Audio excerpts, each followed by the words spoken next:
Ele fez por você. Parte 24. Fortaleceu.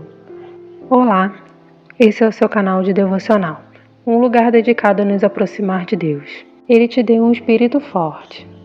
Efésios 6, do 10 ao 13. Finalmente, fortaleçam-se no Senhor e no seu forte poder.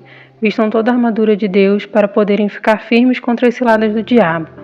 Pois nossa luta não é contra pessoas, mas contra os poderes e autoridades, contra os dominadores deste mundo de trevas, contra as forças espirituais do mal nas regiões celestiais. Por isso, vistam toda a armadura de Deus, para que possam resistir no dia mau e permaneçam inabaláveis depois de terem feito tudo.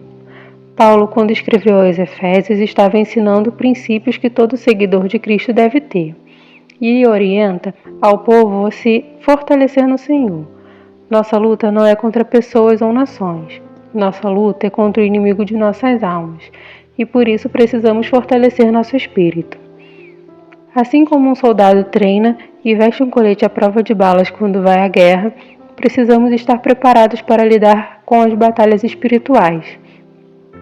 E a única forma de nos preparar é estudando a palavra de Deus e fortalecer o nosso espírito, é obedecer à vontade do Senhor dos Exércitos.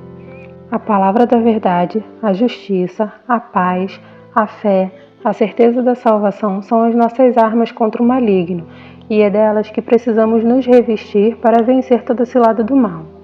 Paulo, quando escreveu a Timóteo em sua segunda carta, no capítulo 1, verso 7, disse que Deus não nos deu espírito de covardia, mas de poder, de amor e de equilíbrio. Ele queria encorajar a Timóteo a não se envergonhar do Evangelho de Cristo, mas a continuar as boas obras, anunciando o Evangelho da salvação. E é no Espírito do Senhor, fortalecidos por Jesus, que devemos ser fortes.